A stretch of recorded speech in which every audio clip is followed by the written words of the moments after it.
It's 6 o'clock. We'll go ahead and start our meeting. The first item on the agenda is to consider approving the minutes held from January 22nd. I'll make a motion, we approve the minutes of January 22nd meeting. I'll second. Second, second, all in favor? Next item on the agenda is discuss the traffic flow for the improvements on the school for morning and afternoon. It says just mornings here, but it should be morning and afternoon on the corner of Oak and High Street. Want to start on this? Or? You want me to? Sure, Okay. if you want to. Why we talked about having that on the agenda is that up there in the morning between 20 minutes of 7 and 7 o'clock, it's a pretty congested place. Hey.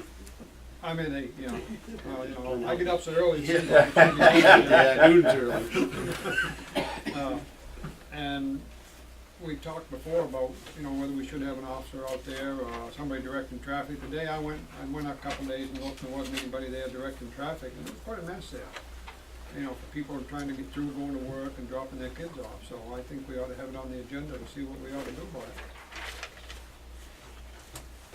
Mr. Goff is here, Mr. Smith's here, Mr. Tracy, and Mr. Stubbs. We had brought it up, and so just, I'll start on it too.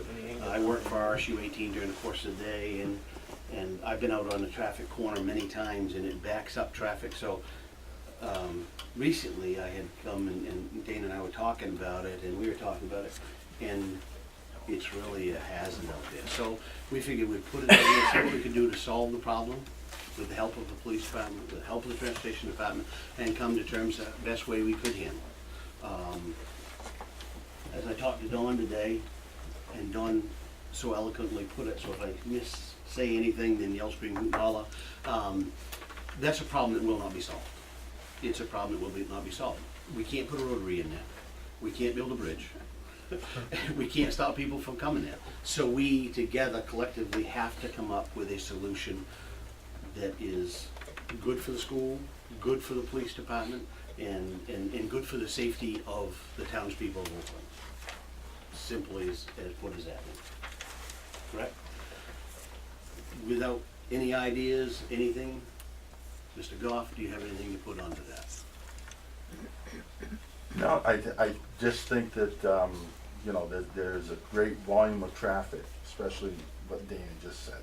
From about 20 minutes of 8 to 8 o'clock, it seems like everybody is trying to either impact the schools or go to work during that time. And we get a very heavy volume of traffic, plus the buses at that point are all hitting the schools. So it is without a doubt the heaviest time of traffic. And I can tell you firsthand from doing that corner that it is impacted with big time traffic. It goes away pretty quick at 8 o'clock. It does. But for that 20 minutes, it's a mess. Yeah. And there's kids around too, that, that much traffic, people get impatient, and I'd hate to see some little kid get hurt on that intersection or in that area somewhere. Yeah. I've got experience from both ends, and more so now driving from the top of the hill coming down. And I guess the two concerns, obviously, are the safety of the kids and the drivers. And maybe the most important is the person who's directing traffic. I notice I notice differences based on who is out there. And if you've got somebody who's experienced, that has been doing it and does it well and doesn't mind doing it, they don't go smoothly because it's not going to. You've got buses coming from every direction, people traveling in every direction, so we know it's a hassle. We've joked at this level and out there that the best thing to do is not drive there between 7:30 and 8. Rearrange your day. I used to go to work at 7:15, so I could get out of there, get to work a half an hour earlier, so I would miss it. Well, we can't make people do that, so that's not going to be a solution. That might help.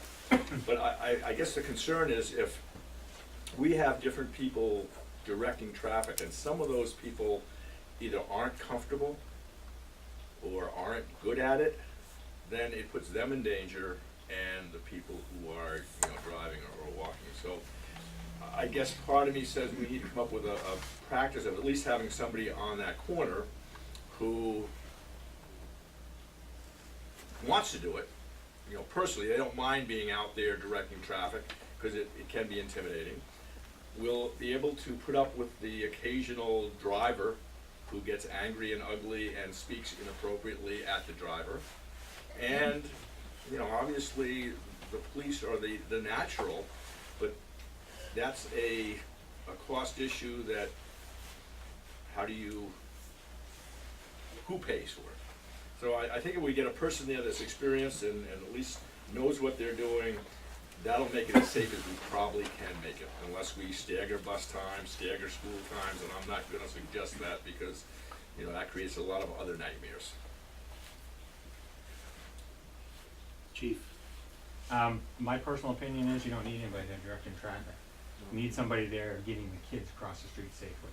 You need a crossing guard that can get the kids across the street safely. Directing traffic, I know a lot of people think it makes a difference, it really doesn't. When you're going out there and stopping them one way and letting them go another way, you're backing them up that way. I mean, I've seen people do it, and I've seen people not do it, and the difference is 2 minutes. It honestly is. And I don't think it's a safety issue for traffic. I think if there's somebody there running the light, that's a good idea. But I think more importantly, we need to get the kids across the street. We need a crossing guard there. As if you wanted to put a police officer there, good luck with that. It's a special detail. It's $40 an hour, and frankly, at $40 an hour, I'm not going to find somebody that wants to do it 2 hours a day. Somebody that can do it every day. It's not going to happen. But I'm completely honest with you when I tell you, and I've watched it for years. I mean, this isn't the first time we've had this meeting. It's certainly not the first time we've had this conversation. And we always come to the same thing, that intersection is what it is. It's too small to handle that much traffic. It's 15 minutes in the morning. The afternoon, frankly, isn't that bad compared to the morning, certainly. The morning's much more congested, but it's 15 minutes every day. Most people know that, they realize that, and they live with it every day. I do. I did the same thing Dawn does. I go to work earlier. I mean, I try to come in between 7 and 7:15. Or go around. There are a lot of different things you can do, but I don't believe that it is a safety issue beyond the fact of getting the kids safely across the road. That's priority one. You need to have somebody there, a crossing guard, crossing the kids. Anything more than that, standing there running that light, switching it back and forth, if it becomes longer in one way than the other, that's fine. But that's my opinion. And I mean, we've been studying this issue for the 30 years I've been here, because it's been the same ever since. And we've had so many different people running that intersection. We've had some that people have complained about, some they haven't. People complain no matter what, but honestly, I don't hear a lot of complaints now. So I know when they were doing the tracks, if you recall that was a nightmare. I had 3 or 4 people out every morning, including myself, running various intersections. And, you know, we had people swearing at us, and it is what it is. It's a busy intersection, very busy intersection for that 15 minutes every morning. I bet you if we put the superintendent out there for a week, He'd quit. they'd all slow We'd down. have no superintendent. Before he goes to work in the morning, we put him out there. Yeah, I think you get a lot of complaints. I bet you get run over the first day. You probably hold the I mean, car and let the buses get the kids to school. I wish there was an answer, because we've met on this, and we've talked about this for year after year after year, and I mean, it's a good conversation, but there's never been an answer that I know of, better than the fact that it's congested for 15 minutes a day, and we're just gonna have to live with it. Unless we wanna, you know, take the corner store and a few houses there and widen the intersection and put turning lanes in and that kind of stuff. Shy of that, there's not a lot that can be done. I think you're right as far as the hazard.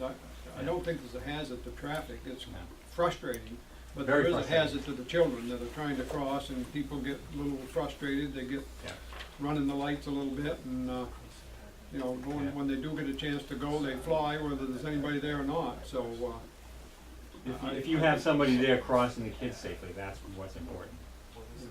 We gotta get the kids to school safely. maybe that's what we need. I don't know. I don't know how it would be classified as a special detail, because I've called around to a number of police departments, and they have police officers do it every morning.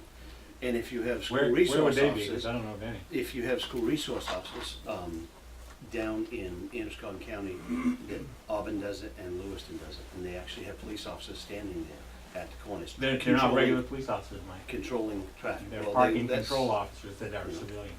And that's what they said when I called them. Yeah. So my question to that is that we have 2 school resource officers, we have a patrolman, we have a chief, and we have a captain. Wouldn't expect either one of you to be out there doing traffic. But if Mr. Smith said, being in charge of the school, said that he would like a school officer down there, it wouldn't be part of any extra pay to the taxpayers because they're already assigned. If I'm misspeaking, you know, Are you talking about taking the school resources officers, Mike? I would argue against that till my death. Because they are at the school in the morning, which is why they're hired and where they need to be. And any argument against that is a false argument in my eyes. right, right. And it's all an opinion, you know, and it's Well, I don't think it's entirely. opinion. I think we can prove that in fact, that that's where they need to be. Right. That's And where the again- issues are. That's why they were hired. Again, that would be up to Mr. Smith, because he's the superintendent of schools, okay? And I'm the chief of police. And he's the superintendent of schools, so, Yeah. you know, so he's in charge of that. Go on. Well, I guess if that was the solution, and that would be something he'd have to weigh, is if I have to put the resource officers down there, I don't wanna do that, because they've got another purpose. We'll pay for a special detail of police people to come and do it, and I'm not saying that's possible, but that could be a decision to be made. Let me just speak very briefly to the crossing guards and the need for somebody there. And I agree, and I've often said myself, if the lights could control the traffic, would things be any worse? The only issue comes up is when I'm driving, coming down High Street, and I wanna turn left. And everybody's turning right, we're going straight ahead, I don't move. So for a whole, maybe 2 traffic lights, I don't move. So the whole line up High Street's gonna be further because there's never a green light for them. So I've seen, I can't say I've seen that happen, but I've seen good crossing guards, transportation people, who get out and help kids get across, do a great job, and then they see that happening. So they get out in the middle of the road and they hold up traffic. And they direct the cars to turn right, then they stop them and direct cars to come down. That does alleviate the problem, but you've gotta have a good person, and, you know, guys who are here who have done it, they do a good job at it. They're crossing guards, but they also direct traffic when it becomes such a bottleneck that you've gotta do something. That's when it becomes an issue. The lights probably would take care of 90% of it, but it's that little span where nobody's gonna move because the traffic pattern's wrong. If there's no answer, we've been doing this, I don't know, I can count 40 years ago that we were doing this, and we had not the same issues. The school wasn't as big, not as many kids drove to school and all those things. But it progressively gets worse as more and more kids drive, parents drop the kids off at school, more school buses going between the schools. It's just, each year it gets worse because we have more traffic, It's congested. and we're not gonna solve that. So I guess the question is, how do we address it, or at least try to address it, and we may not be successful? Right. Mr. Oh, Smith? well, just to kind of weigh in on our school resource officers, I'll tell you, I mean, safety is number one, but, and if I had to err, they would be in our schools at the morning. I mean, those are busy times in those schools, and that's really would be the priority, because there's, You answered the whole thing, right? well, at least from my perspective, Right. and you know, and I would say just with how the whole heightened sense of the need for even more school safety with events like Newtown, and it's just, they're where they need to be. And I think we made a, you know, like when we were working on this issue last year, when the new school resource officer, we got him out at the, is that Maslonsky Drive? School bus driver. School bus drive, Right. but we've got him out there to help with some afternoon stuff. Yep. because, anyways, that's my 2 cents on that. And you ultimately have the say in Right. that. And to Don's input, you know, the one thing that, and I really don't know, I gotta defer to Mike on this, is that I don't know what, I know there's a level of qualification, because the folks, we in our budget have a couple hours a day for someone to control the lights, and I don't think I don't think they have the authority to go out into the street legally and do that traffic And I would Yeah, refer that to Mike. I think legality wise, they really There- don't have the right There to is, correct. there is no laws. The only laws that talk about traffic direction are in emergency situations where police and fire are specifically talked about. So that But they- beyond they- that, there's no law that says that a They civilian could crossing actually go- guard cannot stop traffic and direct traffic. And I did look into That's, that. that's good to know. I don't think they asked. I was always a little nervous getting out there. Yeah, that's not, I mean, certainly there's an issue about training, Yeah, but to be honest with you go to the academy, you don't get any training in traffic direction. And I gotta say, I don't like Mr. Jurdak's suggestion. John,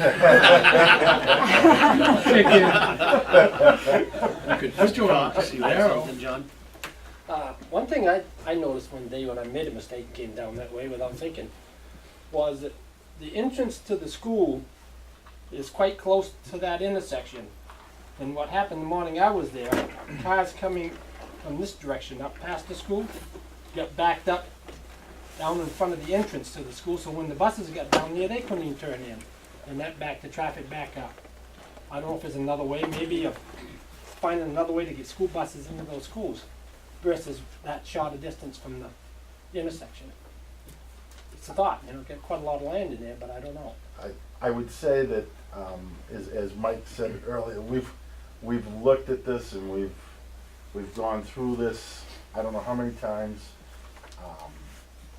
There's a number of ideas, but I think, even to look at it, there's a cost associated with it, and at this point in time, with the budgets being what they are, we're not prepared to present something to the district and say, we're looking at this type of cost so we can ease traffic. Actually, and Mike can attest to this, the school bus drivers are very good about They stop. stopping at that intersection and allowing some of those turning traffic cars to go. So I mean, they, on their own, alleviate that, as do some drivers, but it's Yeah. not as common. Right. If a big yellow school bus stops there and lets people go, people tend to not try to go around it, where the cars they might, so. But that happens on a pretty regular basis too, even for entering at the school, because that is a congested area. But that's for such a small amount of time every day. Yeah, it's frustrating for people coming through there. I know that because I've done it on numerous occasions, but. Don? The other thing before I forget it, the school bus drivers should be congratulated and thanked for is they realize the problems there, and they have a habit, and I'm sure it's a directed habit, that they let cars pass them going up High Street or going on the roads where there's a lot of pickup and drop-off spots. So when it's safe, they'll pull off the road and let 15 cars, 10 cars, 5 cars behind them go by, because they know that it's a very slow process. So, I guess I appreciate it. I don't know if, I'm sure that's a guideline that you give them, but, Had my try. monthly meeting this morning, or I would have passed that on too. And it's just a very difficult situation. And, I guess my gut thought is that as you guys assign people, if there is some training, if there's some way of just having our own training, where the police sit down with 3 or 4 people who are gonna be doing it, and sort of just share, what are good practices, what are bad practices. And I can remember some people who probably, like Lenny, you're probably some of them, who had a sense of what you're doing. You actually went out into the middle of the road, didn't stand there, but you'd move appropriately out of the way and direct traffic to get those bottlenecks when they were really bad. But again, that's, nothing we ask people, but some people do it simply because they're comfortable and they have a good sense of what they're doing and they do it. But maybe just some training and try to sit everybody down and share with them when to go out on the road, when to let the traffic be, worry about the kids. Maybe at times, if there is a bottleneck, you do, put your hands up, stop all traffic. But again, I'm not gonna sort of suggest what you tell them, but maybe some of that might be of value. Couple of things on that, and I would tell you, the fellow that we just hired, he's less than a month, but he seems to have a real good feel. I don't know, Mike, if He you does, observed, but he seems to have a good feel for when he needs to get out there, and like you said, traffic is backed up on High Street because they're trying to turn left there, And he seems to have a real good feel for when he needs to get out there and stop that so he can let that traffic through. The other thing I would tell you is that when I've been out there, I'm glad I can't read lips. I can tell you, Lenny, that it's not just you. When you're a home officer, it's the same response. So, Well, we were standing there one day, weren't we? yes, we were. Mr. Jernick? Yeah. Where do they buy these bus driver's license? When or where? I don't, where do they buy them? Do you issue We're them? looking for good drivers, so if you need any, come on up and see us. I can tell you some mister can take 2 slots on the road coming up KMDs. There you go. Well, we'll try to talk. You ain't trained them, have you? No. Well, so without any further ado, there's no need to plow this ground twice. We haven't come up with any great ideas unless someone wins a big bucks and we want to put a traffic circle in. We'll stick with the game plan, what we're doing, because you want your school resource officers in school, which they should be, especially nowadays. We don't want to pay special details at $40 an hour and can't afford it. I don't know if we could find people to do it. No, I know that. No, I'm just saying, so there's no sense of continuing on with this subject, so. Stand out there. Anyone have anything to say? I guess, my concern is the safety of the children out there. Yep. If we think the crossing guard is the one that's keeping the kids on the sidewalk when there's traffic there and keeping them safe, I guess that's all we can do right now. Well, I know that's their Brainstorm primary it. focus, and I know that's what Mike passes on to them, and I certainly always do. Another thing I've noticed is the buses coming around from Oak Street to turn that right-hand corner. If there was some way to have the traffic in front of the corner store stop about 3 car lengths back, they could make that corner a lot better, because it takes time to get around there when you gotta inch Yeah. around because a car is right there with those long buses. About the only thing you can do for that is maybe a stop line. Yeah, do you know Yeah, I those wondered if- cones Have that that. you have, Mike, that are just prior to the railroad tracks? That you put for pedestrian crosswalk cones? Yes, Where did you get those? I Because ordered them from, was it Say Say So? so. Say So. just a question for you, is it illegal for us to put a stop line back there, just so when the buses come around? Because right now, the snowbanks, we had a call in the other day, someone called in and said, well, the kids are sitting in the seat and they're getting flopped in the seat a little bit because of the snowbank. Well, they're trying to turn, and the snowbanks are inching their way out as we further into the season. I guess I'm not Well, you picturing know what where the you're corner talking store about. is, if we went from the corner store back towards the elementary school, Yeah. if we went back 10 feet, put a stop sign there, and if, you know what I'm saying, not a stop sign, but I mean those If you had a cones. sign or something that said, stop here, going on red light or something for, Can you maybe do it that? wouldn't work, but. You can get just about anything you want for a sign, Yeah, and, it's I certainly, would might think be an they idea. would move those buses around the corner better without them holding up Blocking the traffic. kids Because 'cause if there's no a banks right car's there. right on the yellow line, they can't get around that corner. to get a sign, you'd have to buy it obviously, but if you bought a sign and gave it to the gentleman who's doing traffic there, and have him put it out when he gets there and take it down when he goes, I don't see any issue with that. Right, I didn't know if there's something we couldn't do that, or something by law we couldn't, and that just might help it. You know, and also, it would get it back so the kids could have a better sight, people could see the kids better if they were stopping back 10 feet back this way. I think you need a couple, 3 car lengths myself. Get those Well, I buses- mean, No, DOT might question it if you're trying to do something permanent, but Yeah. but I think temporary From I don't think there's gonna 7:30 to be 8. anybody from the DOT that's gonna Right. complain a lot about that. Right, from 7:30 to 8, everyone would be really safe for the kids, because the kids would be there all by themselves, and you would see the kids, which is ultimately what we're after. Okay, well, That thank you sounds for like coming in. it might be a good idea. Thank you for coming in, sorry to bother you. All for your set.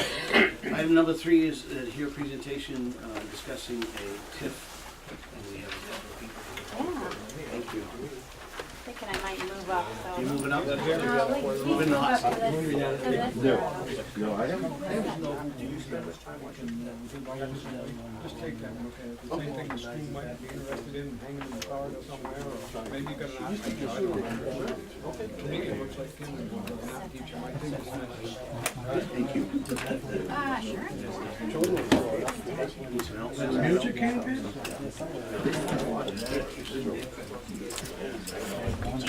It's Telephone over. number there, Gary. Hopefully they'll come back around. Maybe call or go to Vanetta Stein. Okay. I said, I agree with you. John, Yeah, yeah, Johnny. how does that work? This is stuff? Show 'em your bid. I won't go there. I won't go there. That don't be a game. Thank We'll you. put a big stand there made out of cement. Town council. Not a good thing. Guess he didn't like my advice. You start tomorrow. I, The floor is yours, ma'am. Okay, thank you. Yeah, I wanna keep those going around. My name is Shauna Cook Mueller, I'm an attorney at Bernstein Shore.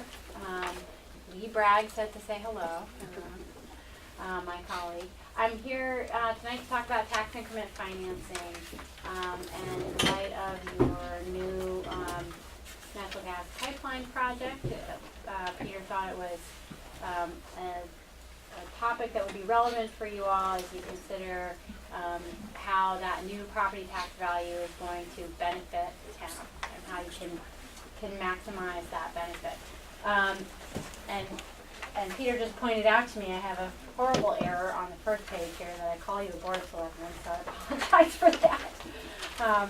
But what I'd like to do is just first tell you that as I talk about TIFs, which is what I do for my practice, you have any questions that'll help steer the conversation into what you're most interested in, so we can make the best use out of this. Feel free to do that. I know you have at least one tax increment financing district in your town, but I often come to talk to towns about TIFs, and I like to start at the very basic level, just so that even if some of you know what I'm saying initially, we're all then on the same page. I do municipal law for my practice in general, but I spend more than half of my practice on TIFs alone. So I represent municipalities all over the state, large towns, small towns, and on occasion I also represent a private party who's asking for a TIF tax reimbursement agreement. So this is what I do day in, day out, but a lot of people who are thinking about a TIF in their community, whether you have one already or not, it's not something you're thinking about all the time. So just to start at the basic level, a TIF district is something that you as a town are authorized to approve and designate in your town. And the way I like to describe it is you put your arms around an area in your community, and that is your TIF district. Any value that is already in that TIF district when you establish it, the taxes paid on that value continue to go to your general fund for the term of the TIF district. But anything added to that TIF district, once you've established it, all that new value, the taxes paid on that new value will go into a segregated fund called a TIF fund, and you can use those funds on economic development activities. And there's actually quite a broad range of what qualifies as economic development activities under the statute. And we can talk more about that. And just to be clear, that's a simplified way of explaining it, that it freezes the value, and then the value going forward is potential for TIF revenue. But in fact, that starting value can reach back in time a bit. So even if you designate a TIF district shortly after some value has come in, you can capture that in the TIF. The financial power of a TIF for a municipality is in this dynamic that's called the tax shift and the tax shift benefit. And that's the concept where when I am talking to municipalities who have never done a TIF before, I call it the light bulb moment. At some point, it sort of registers what this means for their community, and they say, oh, that's why everybody's doing TIFs. So the tax shift benefit is best explained by describing what happens when you don't put a TIF on new value that comes in. So you've got some development that comes in. We don't know what the assessed value yet is going to be for this new natural gas infrastructure, but let's say you get $1 million of new value that comes in. You're not going to really truly enjoy that full $1 million or whatever the tax revenue is associated with that $1 million. You're not going to actually get all that. Yes, you're going to get a tax payment of that amount, but over the next couple of years, there will be other impacts that will take some of that benefit back. And this is how it works. Your community has what's called a state valuation. You're familiar with that term. So that's the total amount of value in your town. And it's equalized across the state over a couple of years, but essentially that number is, your total amount of